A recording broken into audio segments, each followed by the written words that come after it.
Hi, everyone. Thank you all for joining us today, and welcome to our webinar on privacy-enhancing technologies and integrated data sharing. Today, we plan to cover a variety of topics related to privacy-enhancing technologies, also known as PETs, and their potential impact on integrated data systems. This will be followed by time for Q&A at the end. This webinar is hosted by the Public Interest Privacy Center, a pending nonprofit organization incubated by AASA, the School Superintendents Association, in collaboration with the Data Integration Support Center at WestEd.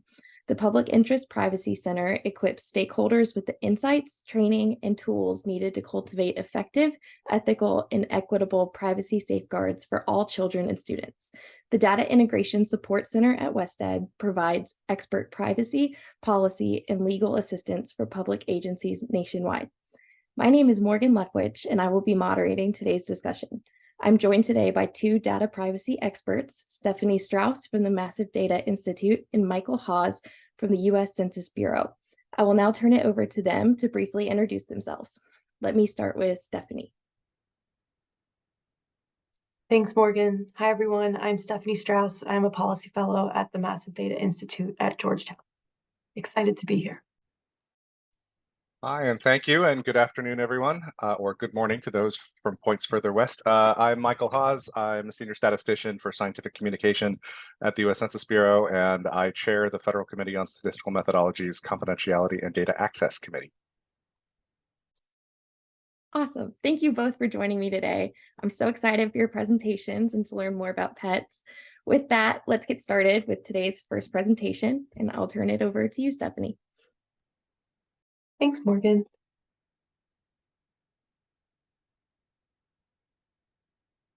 Okay.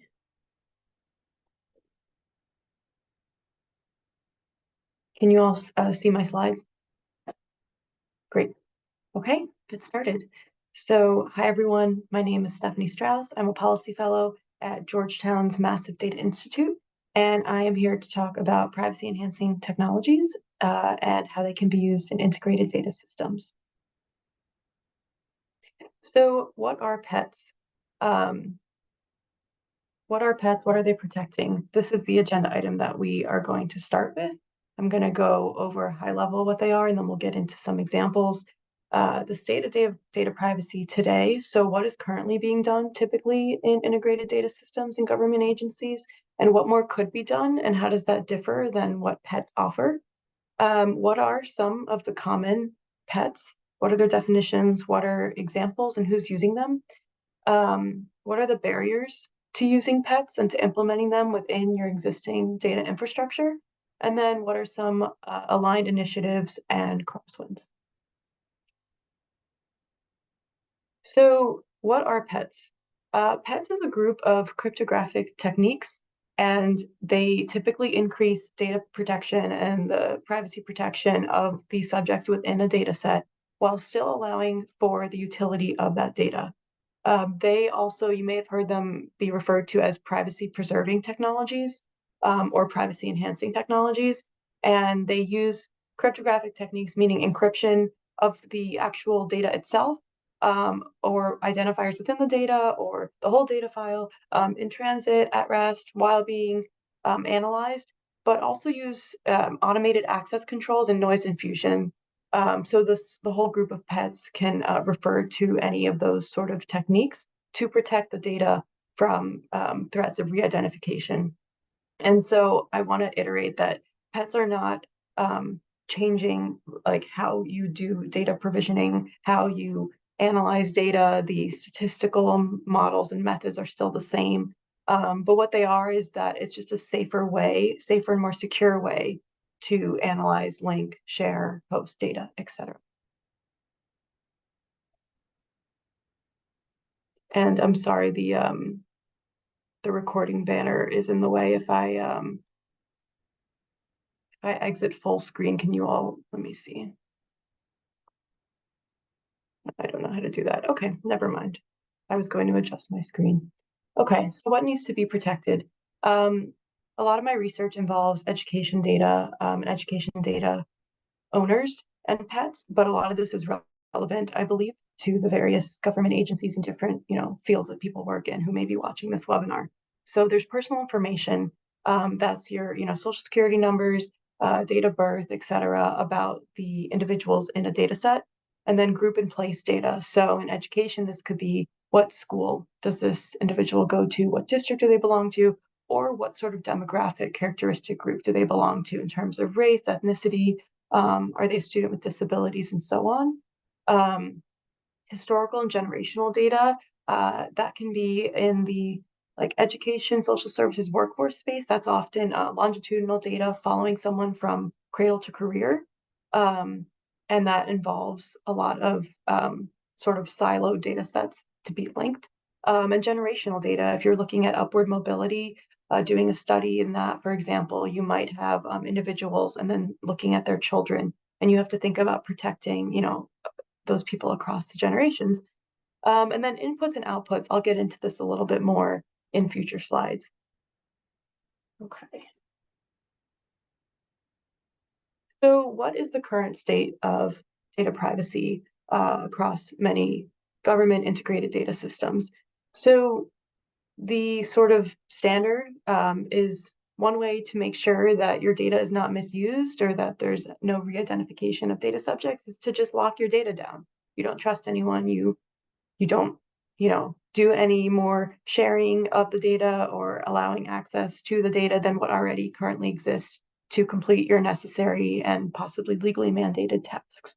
Another way that's pretty common is trusted third parties. You can use an intermediary who is sworn through a contract, to take good care of the data and not misuse it and not try to re-identify data subjects. You can do that through contracts. I used to work for a contractor, a nonprofit that was the third-party contractor for the Department of Education. And so we were trusted to hold certain education data for NCES. These contracts, the non-disclosure agreements, MOUs, data use agreements, I've heard over and over again as I've been investigating pets for the last couple of years, what a pain they are. And I've experienced it myself as someone who, does work with various data owning entities. We've heard that as a major pain point, that they can take years just to get to the point of maybe a data sharing agreement for sharing. And then, you also might need a separate one for linking and so on. And then another thing that is currently pretty popular in use on the privacy sort of output side, once you have shared the data, linked it, done your analysis, you're ready to release results to the public or to a certain group, is statistical disclosure limitations. So that's your rounding, your coarsening, your suppression, aggregation, etc. Okay, so what pets can help address here? I mentioned on the third bullet, complex data sharing agreements. So pets may not take away the necessity of a data sharing agreement, but they can certainly make it easier during those discussions and negotiations because pets allow for less movement of PII. So less extra copies moving around, less eyes, new pairs of eyes on personally identifiable information, which is the fourth bullet here.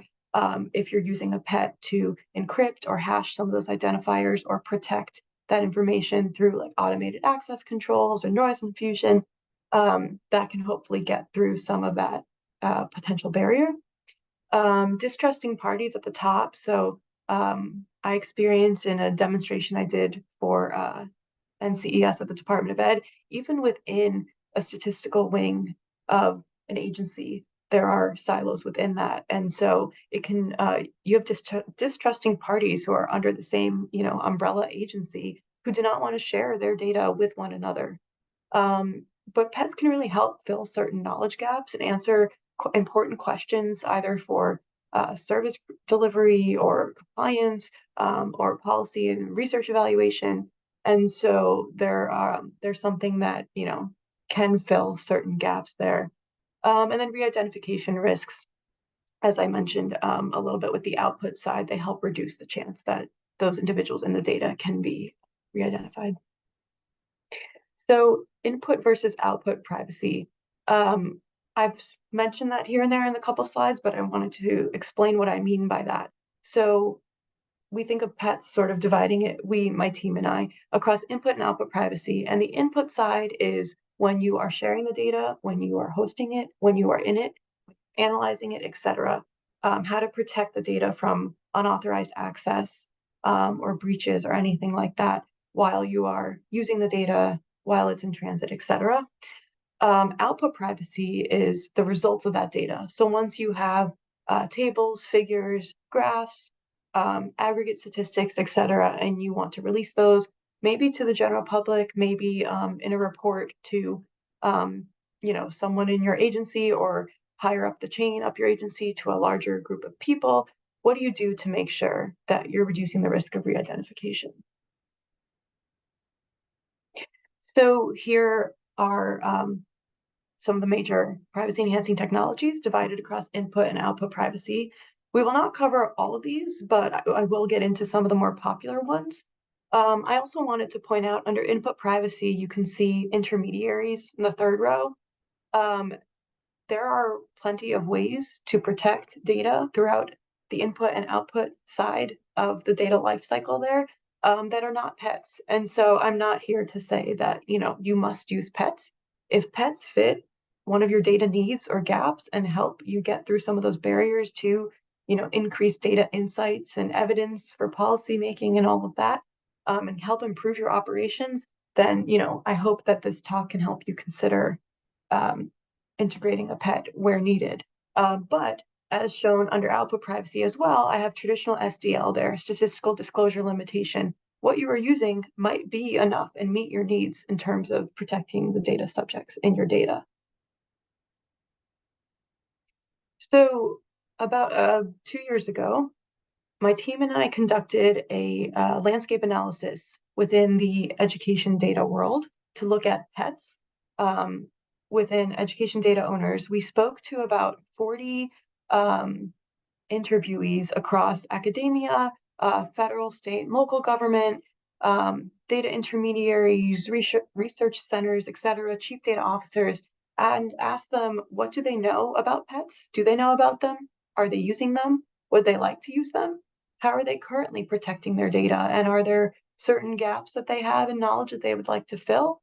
Are there certain issues they keep coming across in terms of data sharing, data access, etc.? And we had them identify the barriers. So if you were to implement a pet and you are interested in it, what do you think would be the things that are stopping you? So from that, we heard basically several pets that I'm about to get into that either are already in use or were most common in terms of our interviewees saying we would be interested in using this. This is useful for us. So the first pet I'm getting into is secure multi-party computation. And that's the process by which two or more data owners jointly compute on an agreed upon query on their data sets, and then aggregate statistics are spit out at the end. And this happens through the data owners sort of sending their data up to the secure multi-party application. Their data is encrypted, and they've decided on which questions they want to answer ahead of time. And there is code programmed to run on their data sets, look at the overlap, and then answer that question and spit out just usually descriptive statistics. So secure multi-party is really good when you have two maybe siloed or more distrusting parties who do not want to share their underlying personally identifiable information or raw data or sensitive data that might not even be directly any of those like 18 PII identifiers. They don't want to share it with each other. It's very useful for descriptive statistics. So this is your counts, means, medians, percentage distribution, and finding the overlaps in data sets. It's called a private set intersection. Secure multi-party is a little limited right now in operations and statistics, as I have on sort of the cons side on the right here. This is an area of active research by cryptographers and computer scientists. So right now, secure multi-party doesn't really support your fancy multi-level regression model, but it does support, I want to know if I'm an education agency and I have a cradle to career system and I am looking to link my data with the juvenile justice agency, who are the overlapping individuals in the data set? And then I want to find sort of the rates of overlap, and out of those, break it down by maybe case type, stuff like that. So that is something, if that is your use case, secure multi-party could be very helpful there. And when I say you encrypt the data and put it into the application, I know that it can sound like a black box, but basically what is happening, I actually ran a demonstration under examples here. I have examples across government and outside government. And the NCES demonstration that I ran was across two entities within the Department of Education who typically have to link their data and then produce statistics on it for an existing survey. So my team and I replicated that using secure multi-party. And when I say application, we worked with a service provider. And what that was the service provider had proprietary software and code written in their programming language called Rust in this case. But all it was I directed the two data owners to upload their data, and they were given instructions that encrypt the data for them into this software, where the service provider helped to pre-program the to get the intersection on the identifying, in this case, there was a unique ID. And then on those overlapping records to calculate certain statistics, sort of crosstabs that is needed in general for that NCES report. So this has the data owners have control over what they want to do in the secure multi-party application. It requires careful data preparation. So you have to make sure, for example, with the NCS demonstration, that literally the column in a relational database there, like column 1 had to be the unique identifier, because the code, since the service provider and I myself were not looking at the data, you had to specify just in your code, okay, column 1 is what you join on. So it can be time consuming. It depends on the size of your data sets and what sort of analysis you're trying to answer in terms of like computational resources as well as time. Ours ran within a couple hours. And the good thing is no trusted third party sees this data. So like I mentioned, no one has to see the data beyond the data owners who are seeing their own data, but they don't see the other's data. So some examples where this is happening, Virginia is experimenting with secure multi-party in their K-12 and higher education integrated data systems.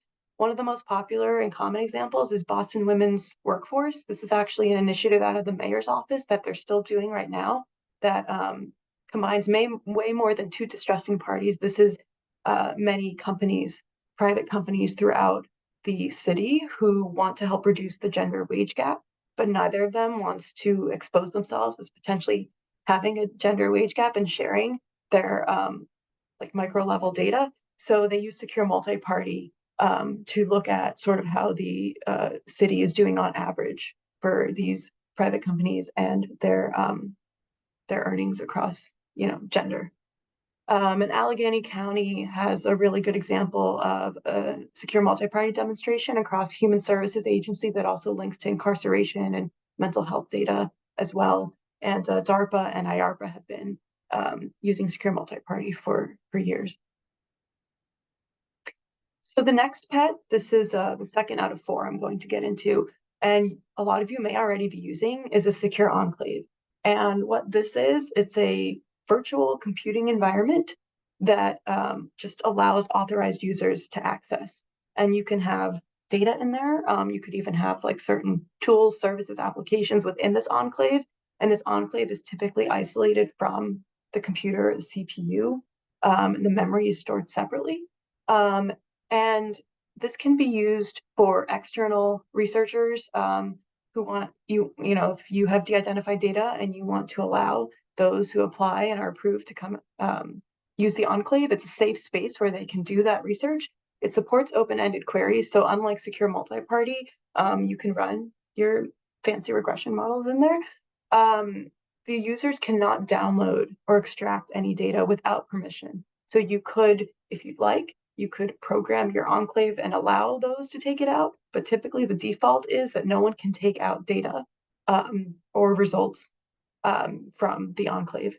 So this can be used internally or externally. At the examples at the bottom, the Department of Justice uses a secure enclave for their internal operations and data management systems. There are a couple of external examples. Washington State has the Education Research Data Center that has de-identified linked data of K-12 and workforce information for authorized users to come, and it's a secure, safe virtual space where those authorized users can run analyses and sort of get trends. The Coleridge Initiative, as well as USDA, has a partnership with NORC where they use a secure enclave for approved external researchers.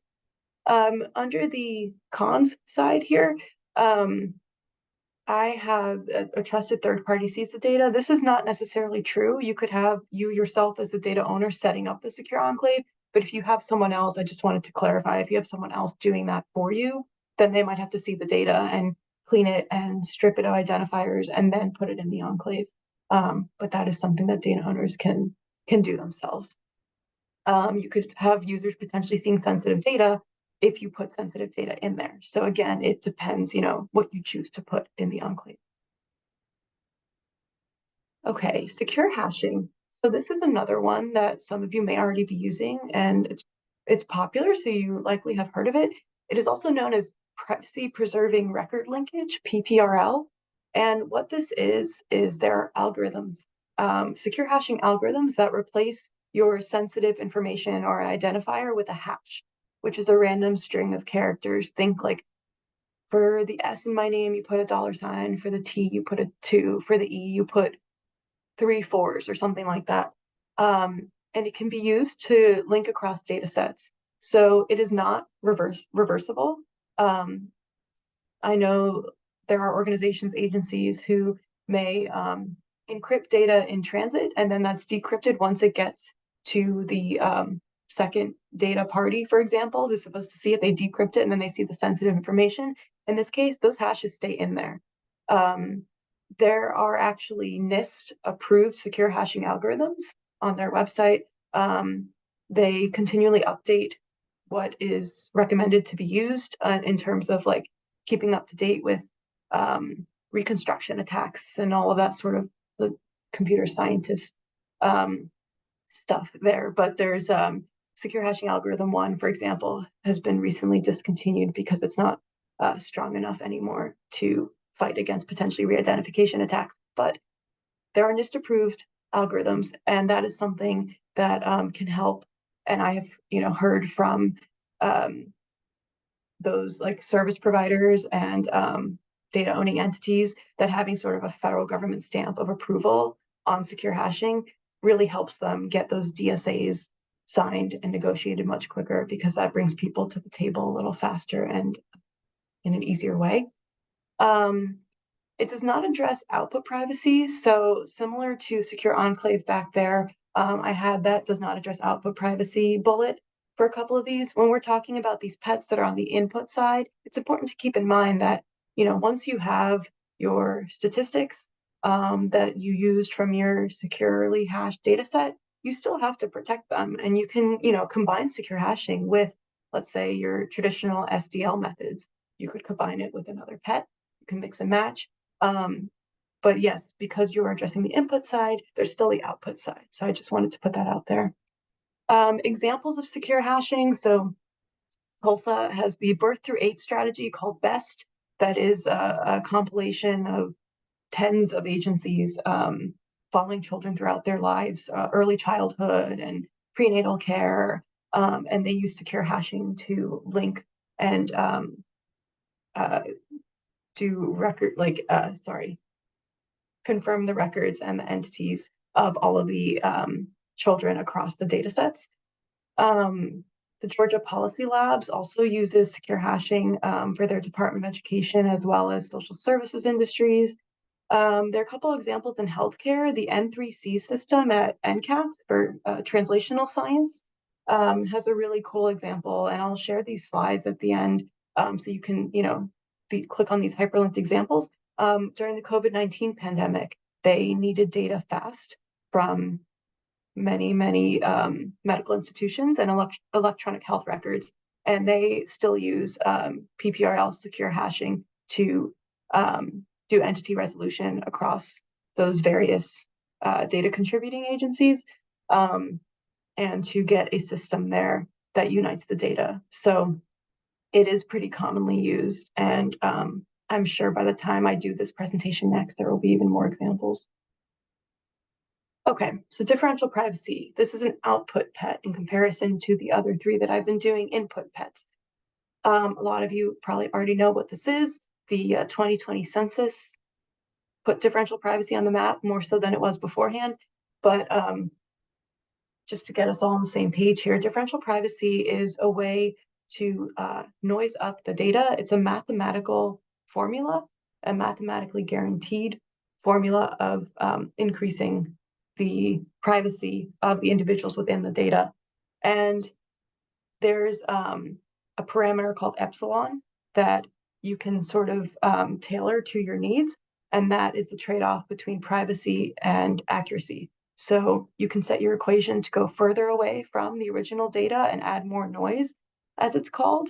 Or you can, if you want to retain some more of the accuracy of the original data or the original statistics, you can add less noise.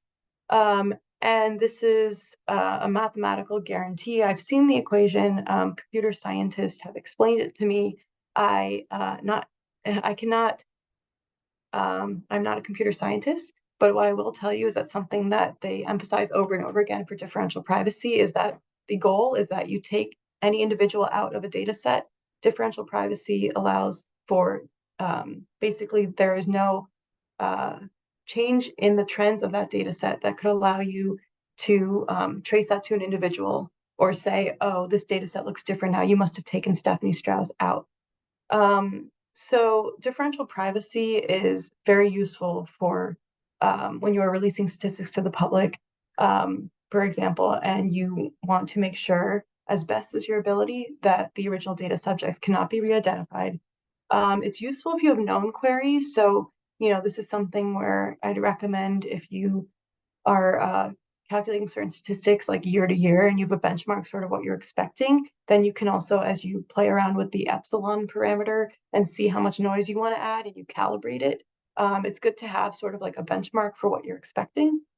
Something that is a challenge with differential privacy is that it is hard to implement across small groups, small, low geographies for the census. In the education world, this is, you have small student groups. You want to look at certain education outcome across race and disability status and ethnicity. You can get into really small cell sizes, and differential privacy can be difficult to implement in those small cell sizes.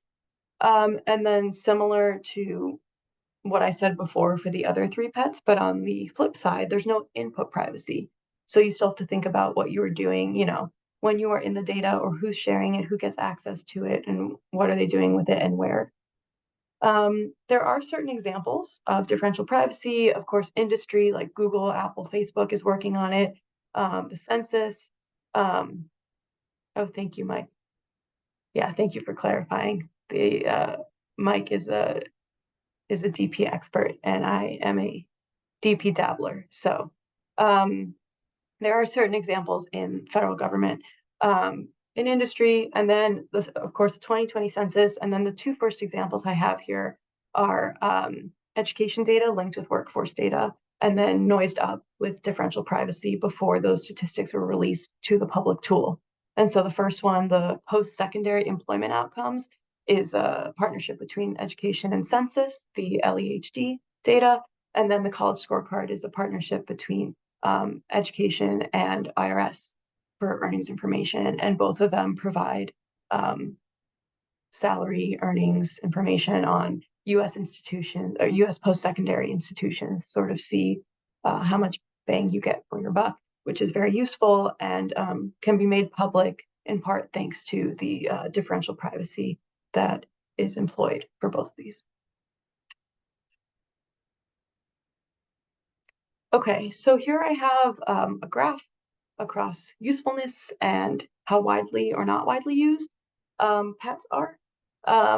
In the upper right-hand corner, you can see secure multi-party computation, for example, differential privacy. These are more commonly used. On the bottom left corner, distributed ledger, zero knowledge proof. These are active areas of research, and in the cryptographic computer science community, certainly being talked about. Distributed ledger is where blockchain comes from, but not quite used in sort of mainstream, at least in the space that I'm talking about, which is government agencies and government adjacent, research organizations and groups like that. In the upper left corner, synthetic data is becoming more widely used. And that's something that I may move over to the right side there, to the other quadrant. As time goes on, homomorphic encryption is sort of like secure multi-party on steroids. The data is encrypted the entire time, and the analysis is performed on encrypted data. It's very computationally intensive, so that's why some of these are on the less widely used side. And then in the bottom right quadrant, intermediaries, that is not a pet. I put an asterisk there, but that is something that is pretty widely used and still useful. And again, to reiterate, if it's something that is working for you and your agency, your institution, then that is great. Here's just some more examples of synthetic data, since I didn't really get to cover it, but there are a couple government agencies that are experimenting with it. It's good for testing, like to test a tool or a dashboard. You may not need the exact original microdata, but you need data that maintains most of the trends. And then, of course, there are several examples of intermediaries. Okay, so some of the barriers. So from our interviews, we heard of examples of pets that are being used in education, pets that these interviewees would be interested in using that I just presented to you and sort of broke them down for you.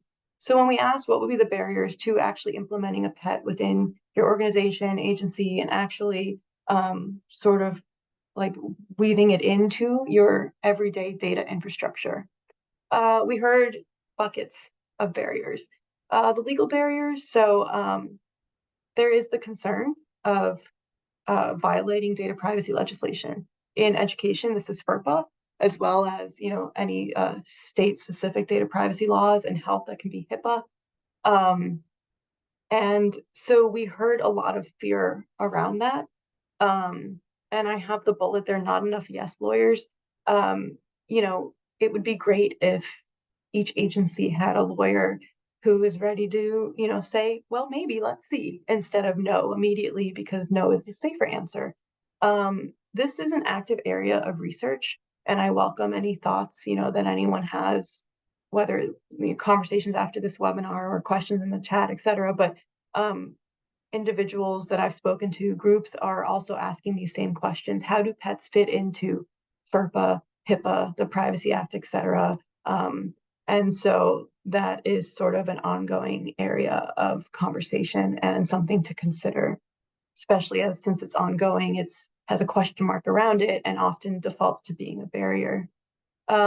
Institutional and cultural overlap, that is, sometimes the implementation of something new like a pet, it's scary, it's foreign, and it is very heavily dependent. We've heard this over and over again, like in our research and conversations, very dependent on who's in charge, who's the leadership, are they open to it?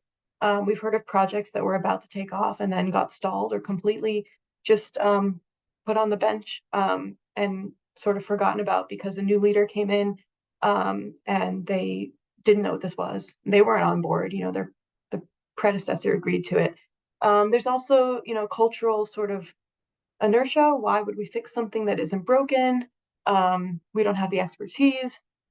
On the cultural side there, people want to see examples. People want to understand pets, which is very fair. I hope that in a small way, this presentation helps that a little bit.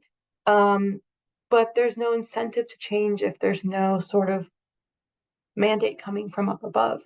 And there's not a lot of guidance. There are, I'll get into in one of my last slides, guidance in terms of NIST is working and exploring pets. They have a committee that's looking into privacy enhancing technologies.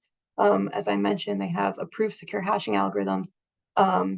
OSTP, other agencies have put out reports, but that has been happening recently and probably even longer behind the scenes, as I'm sure Mike can speak to. But that's something that we heard from, education data owners on the ground. We just wouldn't even know where to start. And then technical barriers. I find that was the least popular in terms of what people said and their concerns. The technology is there, but some of it, as I mentioned, certain pets for certain use cases are in the R&D phases. And it might be untrusted and unfamiliar to those. For the Department of Education demonstration I did, it was a lot, it took a lot of legwork to get the CIO office and their IT team to be willing to import this software from a service provider, software and code that was unfamiliar to them. Okay, so aligned initiatives, I started to reference some of these in the previous slide. A couple years ago, the Federal Data Strategy and the Evidence Act. The Evidence Act was passed and the Federal Data Strategy came out. While these don't explicitly mandate the use of pets by any means, they do strongly encourage interagency data sharing. And then certain recent legislation, like the National Secure Data Service that was commissioned by the CHIPS and Science Act, calls specifically for the use of privacy-preserving, privacy-enhancing technologies. The White House paper that came out this past spring on pets, it's sort of a mouthful of a title, so I didn't include the full title here, but that was a collaboration of various committees, including OSTP and NIST.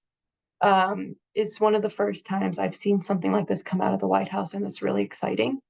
The United Nations has a pets task team, and they've actually put out some really good primers and reports that include examples of governments here in the US and internationally implementing pets in their agencies and how they did it and sort of like what their processes were. I'd highly recommend reading that.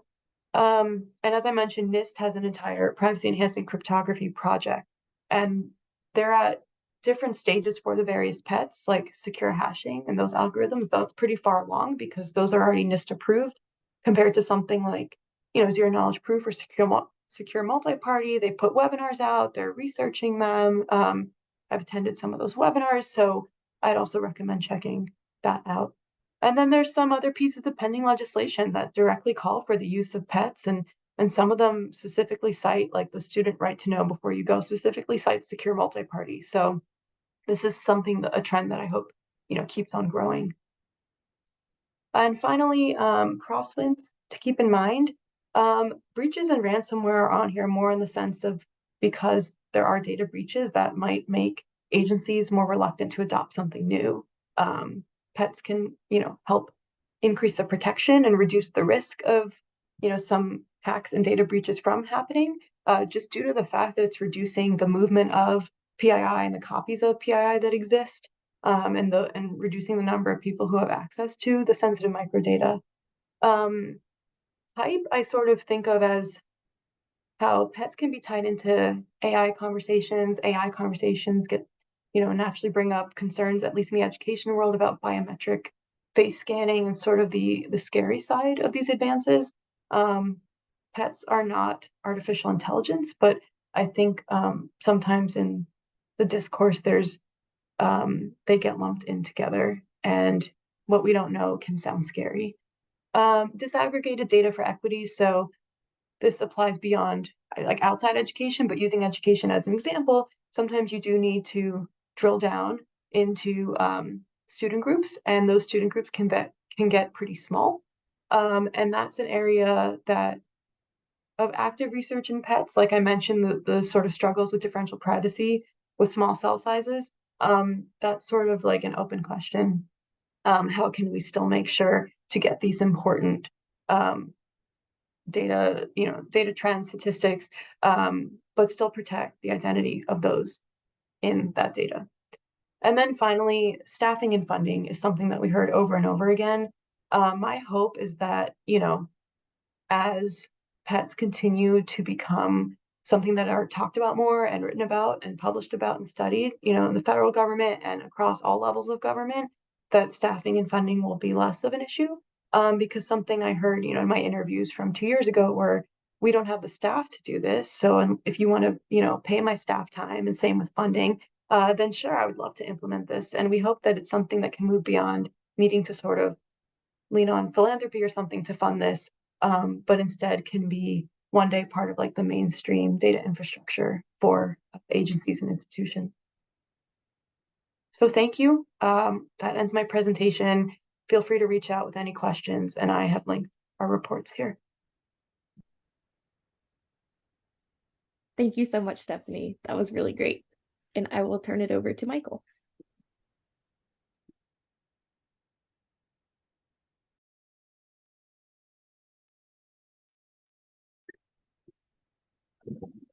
Michael, we cannot hear you.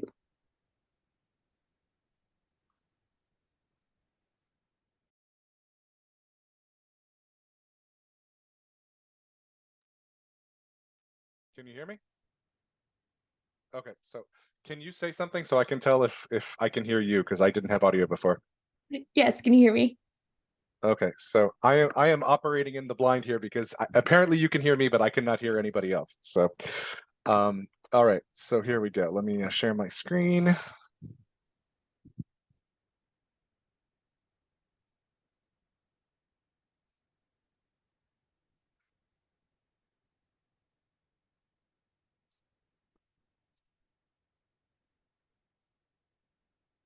All right. All right, so good afternoon again. So I'm really excited to talk to you about my perspective on privacy enhancing technologies.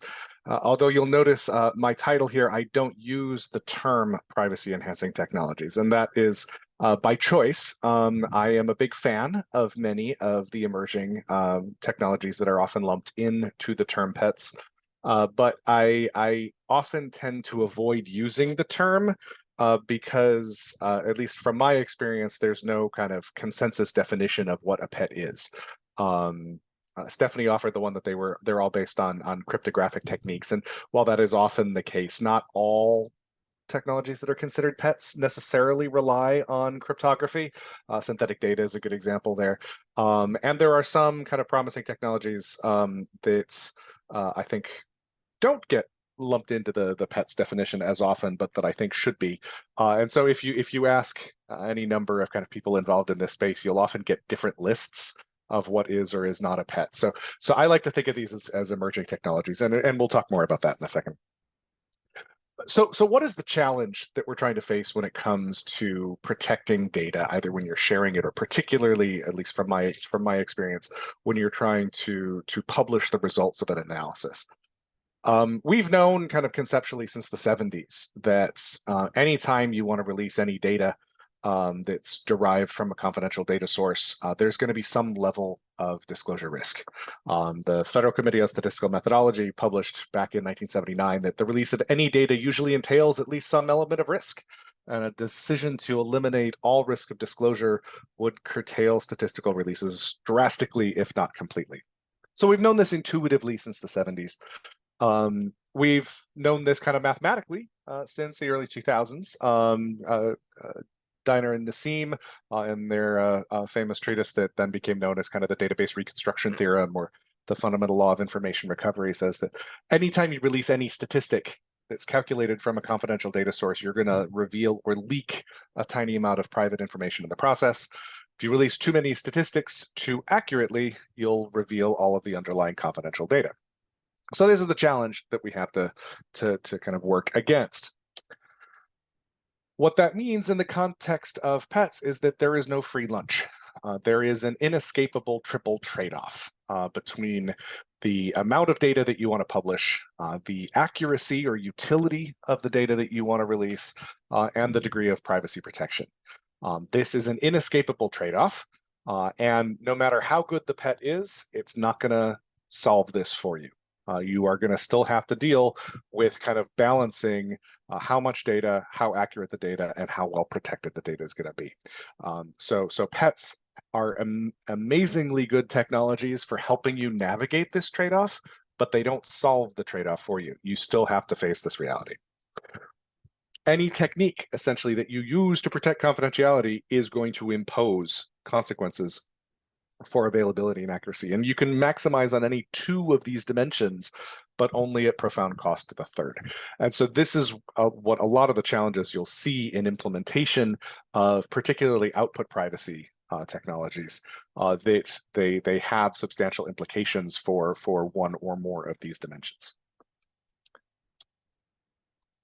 So as I said, all disclosure avoidance methods, all output privacy methods, and the parameters of their implementation, how they are designed, are going to impact the resulting fitness for use of your data in different ways, how well you'll be able to use the data.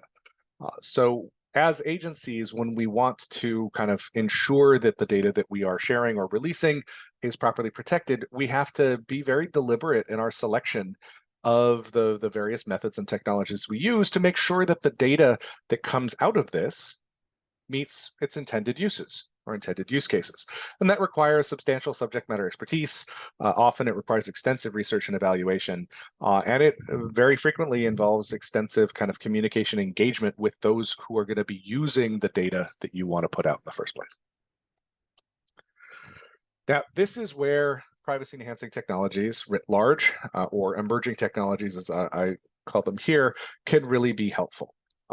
Some of the really promising technologies that we've seen kind of emerge and kind of get the limelight over the last few years can really be helpful in helping you navigate these trade-offs. Synthetic data. There's a lot that's being done in the synthetic data space right now. The Internal Revenue Service's Statistics of Income Division did a great synthetic data partnership with Urban Institute recently. The Census Bureau has been very active in the realm of synthetic data, both with our Survey of Income and Program Participation and longitudinal business database.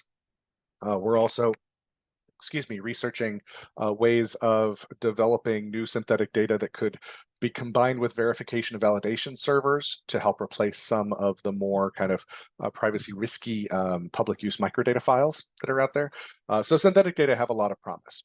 So too with online query systems, where you're not releasing the underlying kind of micro level data, but you're releasing kind of a tool that people can run analyses on the confidential data and then have output privacy protections done on the results of those analyses before they're distributed to the public. Secure multi-party computation and secure computing environments. Again, Stephanie talked about those. And those have substantial promise. And differential privacy, which, as was mentioned, has been a lot in the news recently. Many tech companies use it on the input side and on the output side. The U.S. Census Bureau has been using it since 2008, when we first put out On the Map. We've been using it for a number of our experimental products over the 2010s. And then most recently, as Stephanie mentioned, we used it to protect confidentiality for the 2020 census, which was a major undertaking. But I want to stress these technologies, these privacy enhancing technologies or emerging technologies are not silver bullets. They are not magic solutions that you can kind of just automatically kind of implement and know that all of your privacy challenges are going to be solved. In fact, there are a lot of kind of cautions and dangers that revolve around using these. With differential privacy, for example, it is critical that you know exactly kind of how you're governing your implementation of that. That mathematical guarantee that Stephanie mentioned, that kind of ability to prove how protected the data are, is only as good as your ability to make sure that you're properly implementing your solution. Similarly, you have this balance between privacy on the one extreme and accuracy on the other, and that's governed by a privacy loss budget. Stephanie mentioned it can be represented in terms of epsilon. Other differential privacy frameworks use other terms. It could be the Greek letter rho, or just kind of referred to generally as your privacy parameter. But that determines where on that spectrum between perfect privacy with useless data at the one extreme and perfectly accurate data with no privacy protection at the other extreme, where on that spectrum you fall. Well, you could easily have a policy choice where you're going to go on that kind of accuracy side with very little, if any, in the way of privacy protections, and you'll have less protection than a well-implemented cell suppression regime, for example. So how you implement these technologies impacts how useful they are. There are many kind of traditional approaches to data protection that could be more effective than a kind of naive or uninformed or poorly implemented privacy enhancing technology. So be mindful of that. A lot of it has to do with your implementation. But even if you are careful about that, proper implementation of this does require a fair amount, at least currently. It requires statistical and technical expertise on the part of your team that's going to be doing it. It requires engagement with your data users. There's a lot of choices that have to be made with many of these technologies. Again, like differential privacy is a good example. There's no one way to implement it. You have to choose how you're going to allocate your privacy loss budget, for example, and that's going to have differential impacts on the relative accuracy of certain outputs over others. There's a lot of configuration and optimization of any of these technologies that need to be experimented with and done in order to know that you're getting kind of an optimal or semi-optimal outcome. And all of that involves kind of upfront investment on the part of your agency. None of these are, at least currently, in the form of a really efficient, effective, off-the-shelf solution. Plus, there's many aspects of these technologies that we don't have the science for yet. Differential privacy, as promising as it is, and as much as I enjoy working with it, and I've been working with it for years, there are questions that can't be answered through differential privacy. For example, we don't yet have scientific solutions for applying differential privacy to complex weighted sample surveys. That is something where research is still ongoing. But all that said, you don't have to kind of wait for these kind of challenges and kind of impediments to privacy enhancing technologies to be solved before you can actually improve your data protection. Existing approaches can be improved either in parallel with or in combination with kind of adoption of some of these new technologies. And you can do this through using better risk assessments, like a better job of identifying where the disclosure risk of your data really comes from. How likely is it that somebody could re-identify an individual in the data that you're sharing or releasing? Better implementation of your statistical disclosure limitation methods. I've seen a lot of very naive implementations of cell suppression regimes, for example. Cell suppression can be very effective if it's done right, but doing it right can be very hard. But there are tools that you can use to do this better. Same with coarsening routines, same with other noise injection frameworks. And there's also intermediary outputs, like expanding and improving access through kind of tiered access mechanisms, where you have other sets of controls that you're placing on kind of trusted individuals' use of the data. These represent their own challenges. They require kind of investment and coordination, but doing so, like particularly partnering with other agencies, can really be helpful in this regard, because it can allow you to kind of piggyback off of investments that have already been made, kind of share in research and development, et cetera. So coordinating and cooperating with your peer agencies can really be helpful in this regard, because you can build up a larger kind of cadre of subject matter experts and of tools that you can use in this space. And kind of one of the examples of this kind of coordination and the resources that can come about is the Federal Committee on Statistical Methodology's Data Protection Toolkit. A few minutes ago, Stephanie was talking about the federal data strategy that came forward after the passage of the Foundations for Evidence-Based Policymaking Act of 2018. Well, one of the kind of deliverables of the federal data strategy was this data protection toolkit, which is currently out in beta form. It's still a work in progress, but it has a lot of great resources. This is something that the FCSM has been doing to try to provide resources and educational material, primarily for federal agencies, but also for state and local governments, to do a better job of protecting the data that you have when you are sharing it with researchers or publishing it to the public. It has information on risk assessments, risk mitigation, tiered access, and governance of your data protection. here are just a few examples of the things that are in there. We've got tools and resources, educational materials, training modules. We've got some case studies, including one on secure multi-party computation, another one on synthetic data, etc., and some curated role-based content as well. Here is just the 3 of the computer-based trainings that are currently in there. These are really helpful if you're kind of new to this process, and they do talk about some of the privacy-enhancing technologies that were mentioned before. And so with that, I'm going to stop sharing and see if I can get my audio working.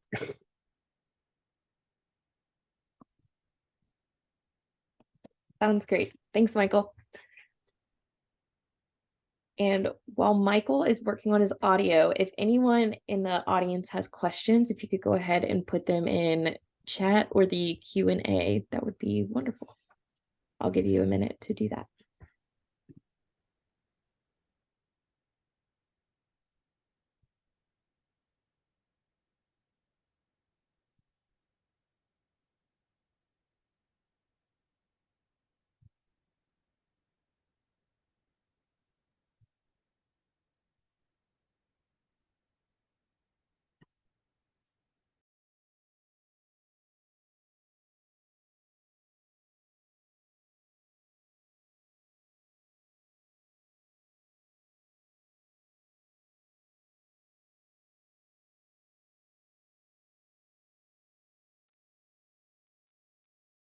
Okay, seeing none yet, I can go ahead and kick us off with some questions. Stephanie, what advice would you have for agencies that are looking to start implementing pets? And I'll put this question in chat for Michael as well. Thanks, Morgan. I think Michael made a lot of really good points, and it's important to emphasize what he said, that pets aren't a silver bullet. I would start with thinking about what need do you have.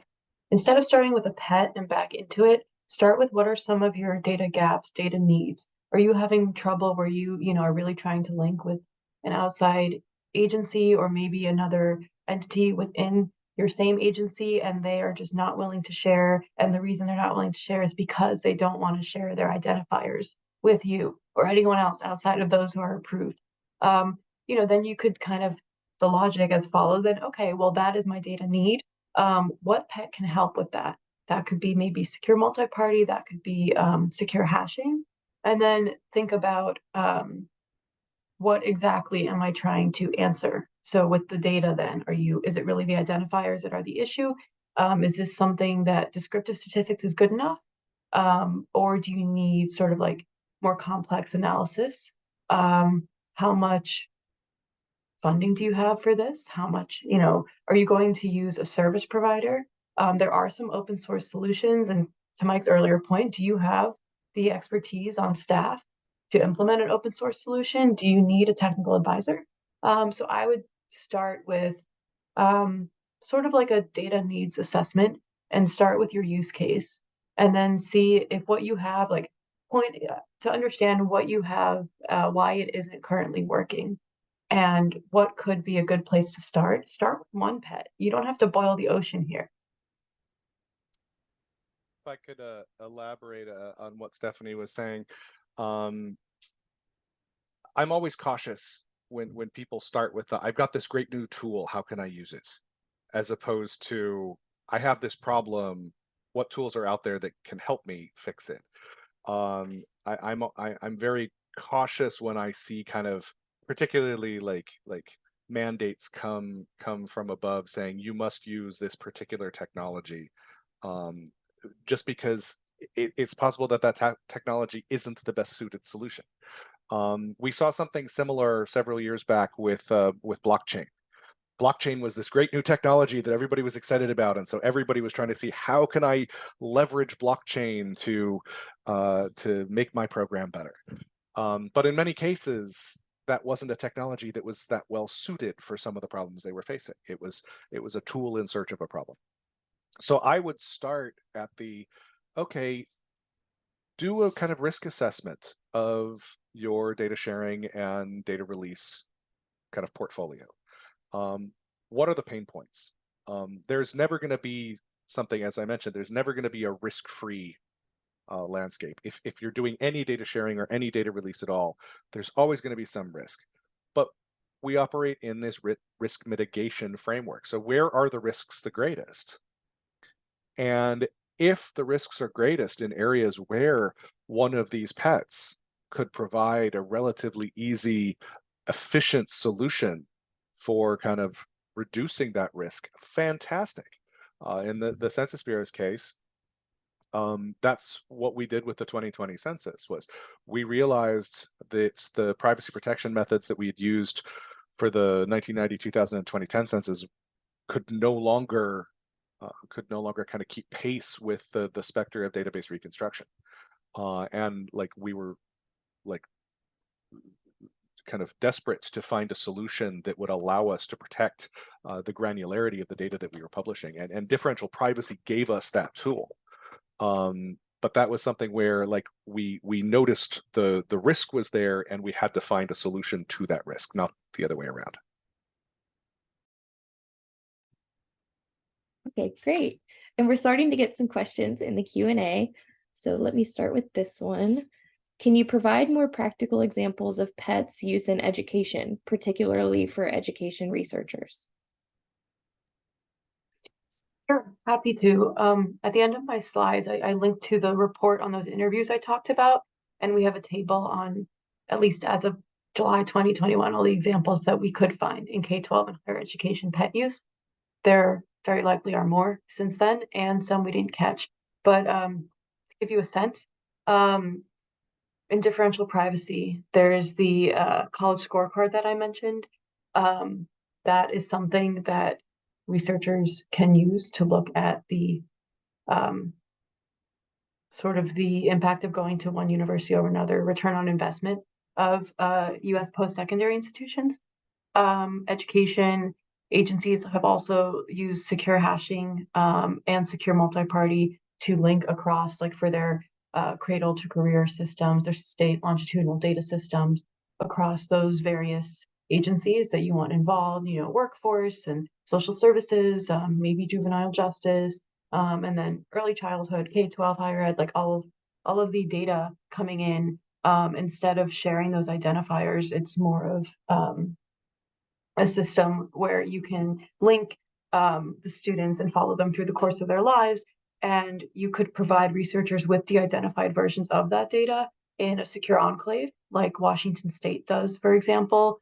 You could provide researchers with sort of noised up statistics or data itself, as Mike mentioned on the input side, using differential privacy to allow external users to safely look at that data in a way that you wouldn't necessarily want to, or the risk is higher without using pets.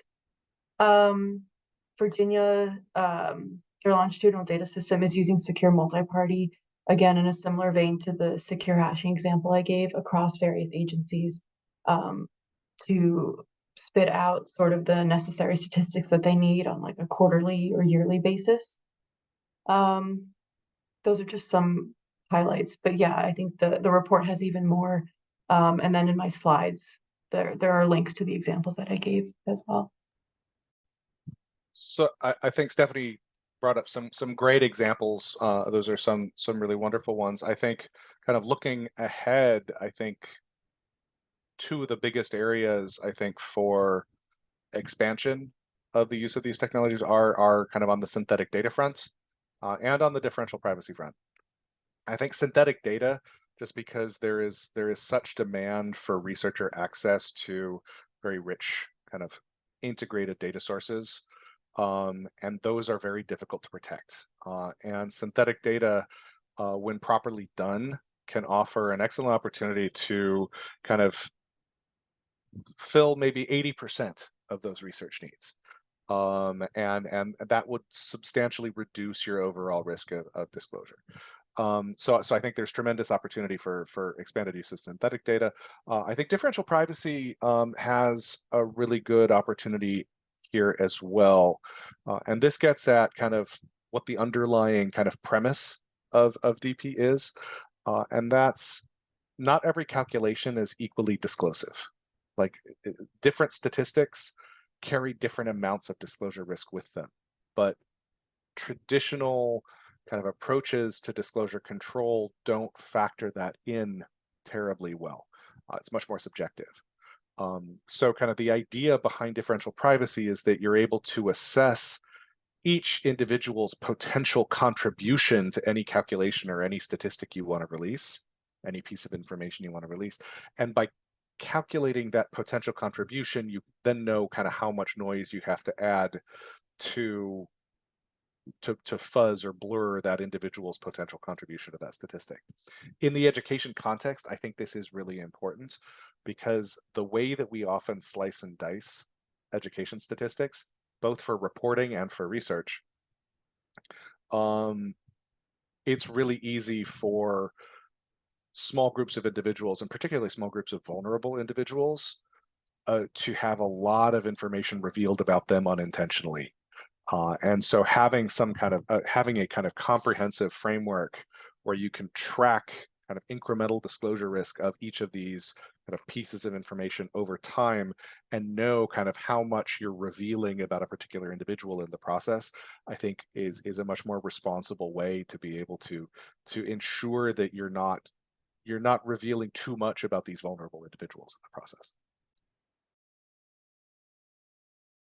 And I think some of what you just said is actually a great segue into the next question in the chat. Is there any way to avoid having to hire an expert to begin adopting pets? The math sounds so intimidating. What advice do you have about that? So my advice on that is data protection is intimidating, and you need to have experts in data protection writ large, not just for pets. Even traditional disclosure avoidance methods, it's so easy to do them wrong. Back when I was still doing like technical assistance in the education sector regularly, I would go around and I could just go to a State Department of Ed's website the night before I was going to give a talk, and more often than not, in about 20 minutes online, I could undo their cell suppressions, just because there were vulnerabilities in the way they were doing them. And once you've cracked one, then it's like a house of cards, like the whole thing comes tumbling down. It is really easy to get even basic disclosure control methods wrong. So having technical expertise available to you in the data protection front is really important. In the privacy enhancing technology kind of arena, it's perhaps even more important just because of the complexity of the solutions involved. Whether it's in terms of designing them in the first place or implementing them on the back end, you need that expertise to do it efficiently. Yeah, you can get an off-the-shelf solution in many cases that doesn't require much expertise for you to know how to run it, but then you run the risk of running it incorrectly or running it inefficiently. Like, you can still have the protection, but if you're not calibrating it to the particular data that you want to use or to the particular data uses that you want the resulting data to meet, well, then you might be overprotecting some aspects of it, underprotecting others, and having detrimental impacts on the data. And that's if you got the protections there in the first place. So I would say don't undervalue the importance of kind of expertise and technical expertise when it comes to data protection, whether you're using pets or not. Yeah, I completely agree with Mike. If you feel that your team has the data protection expertise, data linkage, entity resolution, statistical disclosure avoidance expertise, that you could try and you want to explore implementing a pet, there are open source solutions. For example, OpenMind is an open source solution for secure multi-party computation. There's Georgia Policy Labs, one of the examples I cited for secure hashing. They have an open source tool called Silk. And yes, it's a big if, because I'm not saying just go download the code, plug in, plug and chug. You'd want to validate and do a lot of quality control checks to make sure that it is doing what you want it to do. And, you know, these are techniques that computer scientists have spent a lot of time on. I'm not a computer scientist, so, you know, you'd want to make sure you have someone who can speak to that on staff. If not, in the meantime, it probably would be advisable to bring in, if not a service provider, at least a technical expert. If you're running, for example, my team and I are working with the state education department, helping them implement synthetic data.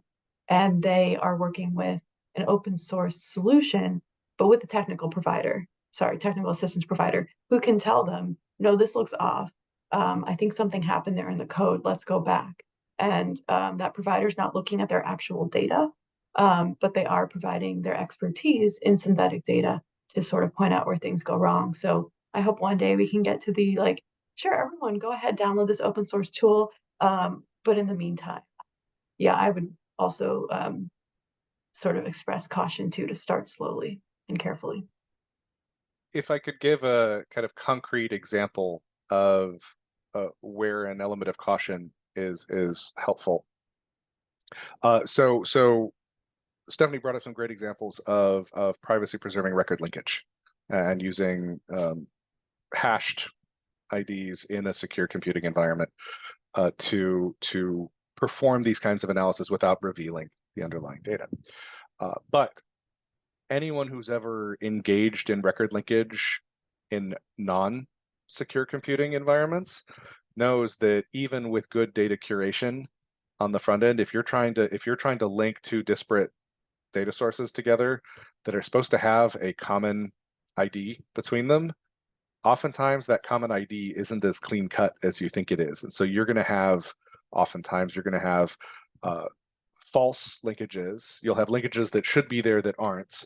And it often requires kind of some analysis of your record linkage failures out of the whole data set to know whether you're going to have valid results from any analysis on the linked records. In a secure computing environment where you can't go in and kind of look at the rate of like false positives for linkages or false negatives for non-linkages, how are you supposed to assess the resulting validity of any analysis that you perform on that? So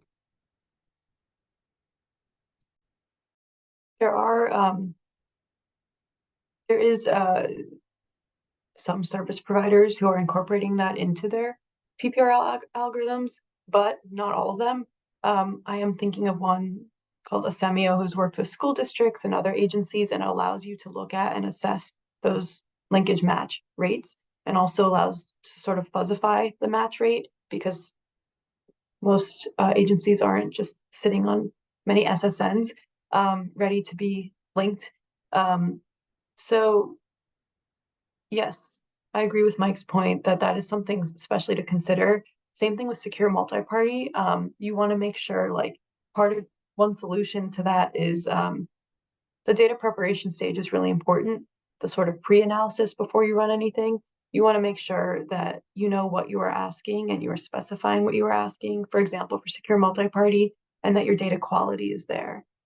Because if you run into issues and you get the aggregate statistics and you trust those sort of blindly, there could be problems. So an experiment that I ran, there were data quality issues, and we had the original answers that we were expecting because we ran it first sort of in plain text, not encrypted, not using secure multi-party. So we knew which answers we were supposed to get, and certain of the aggregate statistics, certain averages for some of the rows and columns and tables were coming up differently. And it turned out to be a data quality error. So to Mike's point, you can't see what you can't see. So you have to make sure that to the best of your ability, if you're going to use a pet, that your ducks are in a row before you put something into a system that, is going to spit out results that you want to be able to trust.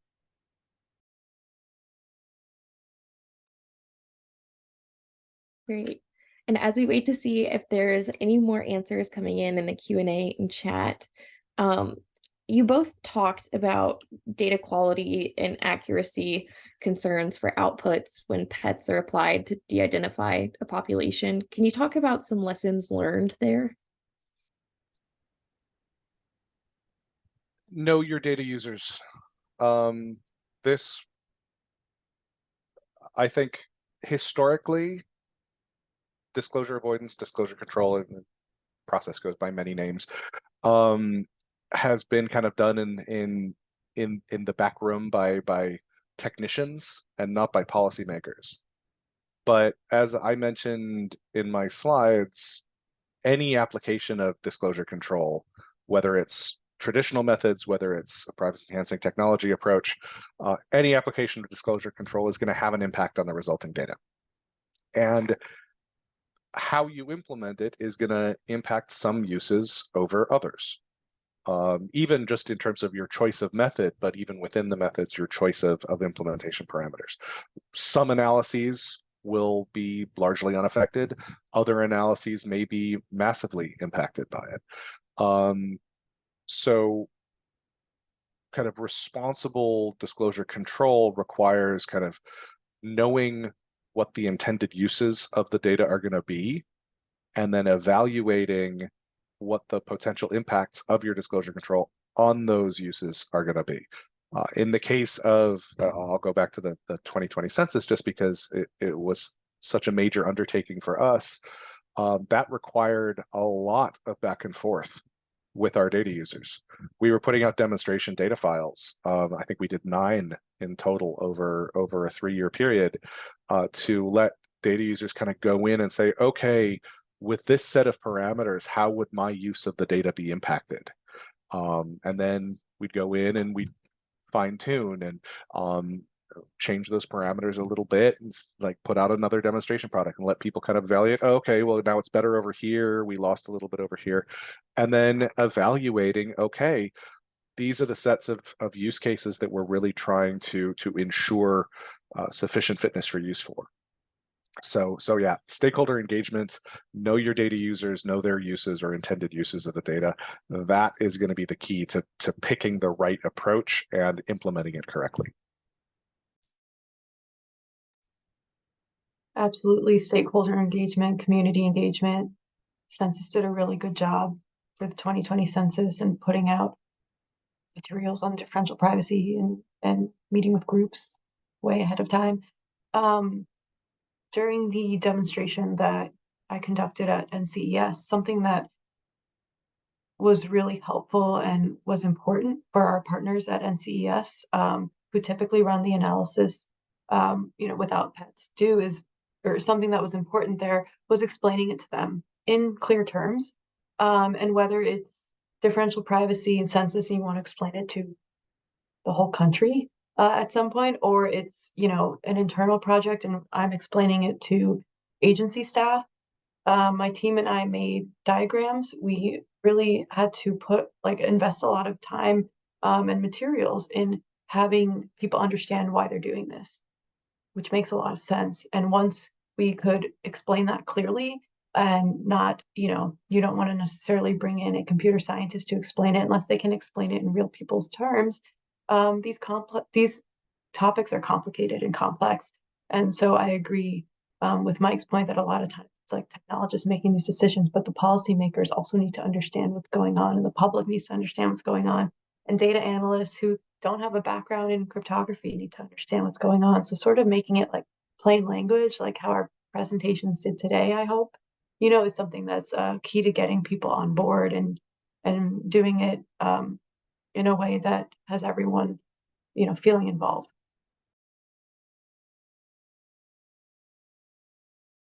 Awesome. And seeing no more questions in the chat, I'm happy to give everybody a few minutes back in their day. Thank you again, Stephanie and Michael, for joining us and for these awesome presentations and insights. We really appreciate it. And I'm going to stop the recording now.